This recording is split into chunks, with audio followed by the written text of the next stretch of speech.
Let's get to our first guest, y'all. Let's get in the holiday spirit with him. With over 20 #1 singles, bragger, and 4 Grammys, my goodness. He's one of the most successful country artists out there. Earlier this year, he dropped his 11th album, High. We're gonna be singing a song off that album a little later, so don't miss that. And he is also about to kick off his 15th world tour. Tickets go on sale today. You can find out more about that on our socials. Everyone, please welcome back to the show, Keith Urban!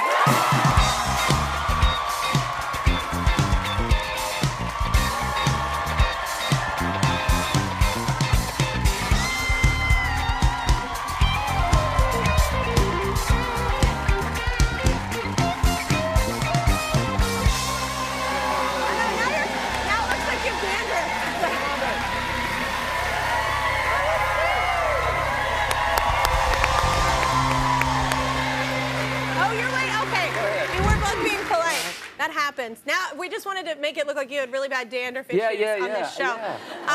No, I have to ask, do you go to Australia, like, for the holidays? Because it's warm there during Christmas. We do, yeah. Summertime down there, December. Yeah, we go down for Christmas and usually New Year's Eve, but I'm going to be playing a big show in Nashville on New Year's Eve. Oh, that's fun. So we're back for that, yeah. Yeah, that's a great place to be. What do you do for Christmas, New Year's Eve? I go to my ranch in Montana, where it is snowing, and it's wonderful. Beautiful. Yeah, I love it. And what do you do there?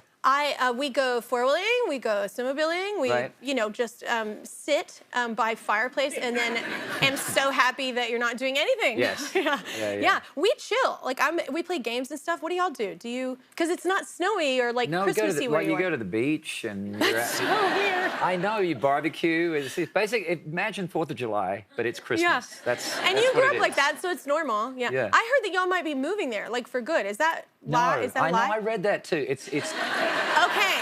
It's complete BS. Do not believe the internet. No, they lie. I heard someone sent me that, and I'm like, what? And then we were shocked. So yeah, if someone says to you, we're not moving. Yeah, that's it is amazing as a person in the public eye. You wake up, and then what you hear about yourself, and you're like, okay, sure. Whatever. Yeah, it's like whatever. Okay, great. Totally dating that person I've never met in my life. Exactly. Yes. Yeah. It's an amazing relationship. But recently you supported Hurricane Helene relief, right? How'd you get to the show? Eric Church and Luke Combs put on an amazing big show in the Carolinas. And, very cool. So we went up and did that.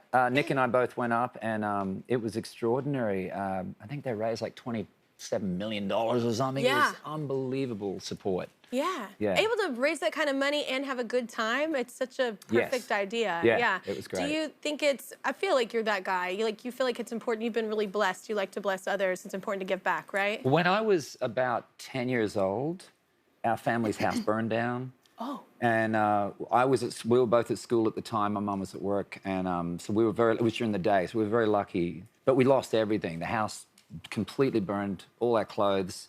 Everything. And I have lost everything in a fire. It is weird. We know exactly what it's like. Yeah. And to have to start from scratch. Yeah. You know? And that was where I first saw things like the Red Cross and all these goodwill, all these organizations come forward and really help. And when you've been the recipient of it, you stays know with that. you. Yeah. Yeah. You also, congratulations, you're getting a star on the Walk of Fame, right? I thank you. Yeah. I want to know where it is so I can just go walk all over you. Yeah, now you can actually walk on me. Yeah, all over me. I love, anytime I know a friend that has it, I just want to go walk on there, walk on there and have my feet on their star. There you go. Yeah. Because I'm that kind of friend. Is that a cool thing for you, though? Because you're from a pretty small town. Of course, yes. I mean, a small town in Australia to end up there on Hollywood, it's amazing. Yeah, very cool. Yeah. All right, well, this is your 11th album. So how do you keep it fresh? Is it always just a different kind of chapter in your life, or? It's always a blank canvas. Yeah. Every album's a blank canvas, and every tour is a blank canvas. And I don't have any sense that I've ever done anything, and I don't mean that I don't even mean it in a humble way. Just literally, I'd never think about it. I'm so sort of forward focused that I'm only thinking about this moment.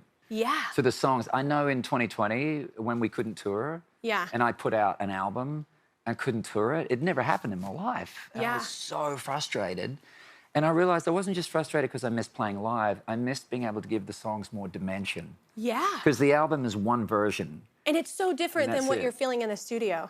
Yes. Yeah, that live energy and how it the evolves. audience, it's everything. No, that's really weird. That's a weird thing to not be able to promote it. That happened to me as well, not with an album, but a song. But you climbed, so last promo, I feel like you climbed a bridge. This time, are you stealing shoes? What are you doing with shoes? You're Stealing taking shoes? No, I'm throwing shoes up on a wall. What? You're throwing shoes? Oh, What is no, the thing with shoes? No, we did it. You're talking about the thing that we did where we're trying with some Chuck Taylors? Yes, so we have a song called Chuck Taylors. Yeah. Obviously, we did. Yeah. And there's a couple of guys that have a YouTube channel called Are You Kidding?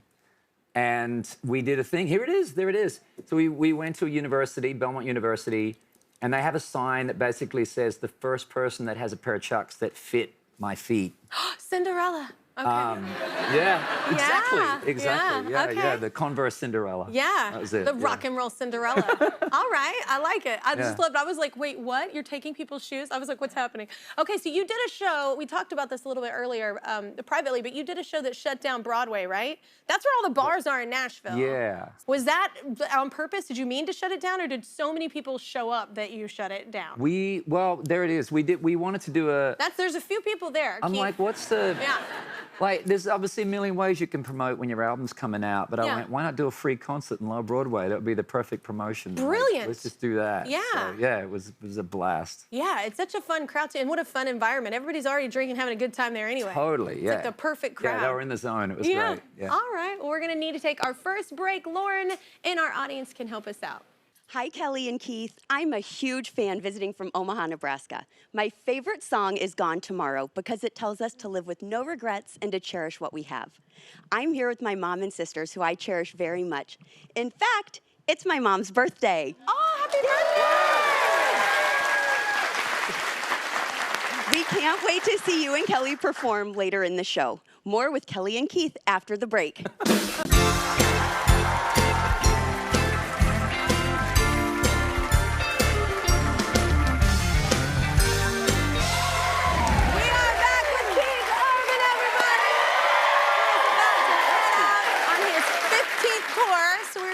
Touring it's like so records. Festive here. I know. We want to bring the spirit, the energy. Yes. Right. It's just, it makes you feel good. Twinkly lights make you feel good. Yes, they do. And a snowman with a guitar. What? Yes. So what's new this tour? How do you keep it fresh? How do you like, I think it's cool just because it's usually different music you're playing too. Yeah, and it's a new audience. I mean, that's the big thing. I mean, you guys have no idea how much you change everything when you come to a show. Yeah. Because, I mean, I've got my set list and whatever, but it's a living, breathing thing for me, a show, touring. So it's never going to be exactly the same. And the energy from the audience is going to infect certain songs and change certain things. And it'll all grow with you and us. We grow throughout the whole tour. Yeah. Yeah. It's the coolest feeling, I think, whenever you're on tour and it's like an album track. It's not even a single, but like everyone is singing every word and you look out and you're like, what? It's just the coolest feeling because it's always different. I will agree. Like you could be playing Boston, you could be playing in Australia, you could be playing anywhere, and it's always different how people connect with different songs. I love that feeling. Yeah, on the road. Well, among all your tours, has there ever been a crazy moment where things went awry? Have to, right? I was playing a show. It's sort of one of the odd things that you sign, right? So you're playing a show, and this girl yells out from the audience, "Will you sign my leg?" And I went, "Oh, of course! What a great moment!" You know. So like, come on, this is years, long time ago. So she's out there. I say, yep, come on up, you know. Then she disappears. I couldn't see her. And then she pops up out of the same spot she is and throws this prosthetic leg up on stage. And this leg just landed with a thud. So I picked the leg up and I'm signing the leg. And then I'm like, how do I get it back to her? Do I You make it crowd surf on the way back. That's kind of what I did. Okay. So I gave it to the audience and they just surfed it back and she hooked it on and she's like... She's rock and roll. Yeah. It was rock and roll. She's like, sign my leg, and then just threw it at you. That's amazing. Yeah. I want to have a drink with her. Okay, I hear that you're She gets also... legless. Okay, thanks. Wait, so I hear that you're serious about coffee on tour. I am serious about coffee all the time. Yeah. Yeah, I hear that you have like a full-on like laboratory. I like doing the pour-over coffee, you know, where you grind it, weigh it, scales, temperature controlled.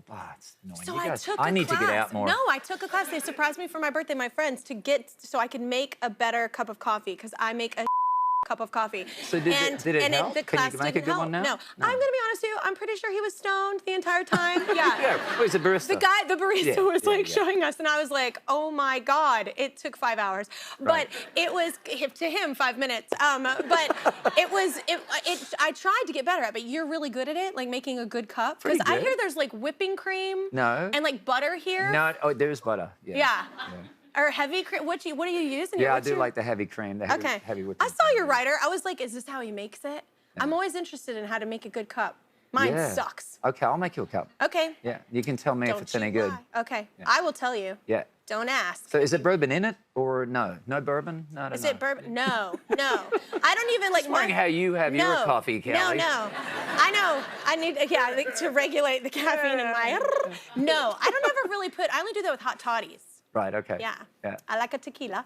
So anyway, you like to test songs with crowds before releasing them? That's a brave thing, I feel like, for them not to know it. Not intentionally, but I mean, sometimes I just like, let's do this tonight, see what happens. You just go out there, yeah. Yeah, has it brand new. ever like epically failed? Not to be that person, but no.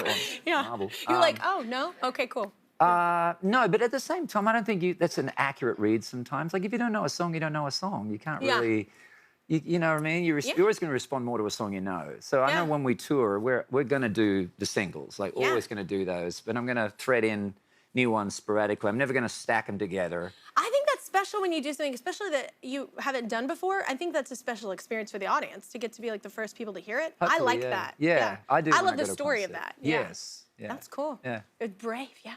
Well, later, Keith and I are singing his song, Go Home With You, and here is a lyric from that. I got some Titanic friends. Yeah, we all get wrecked.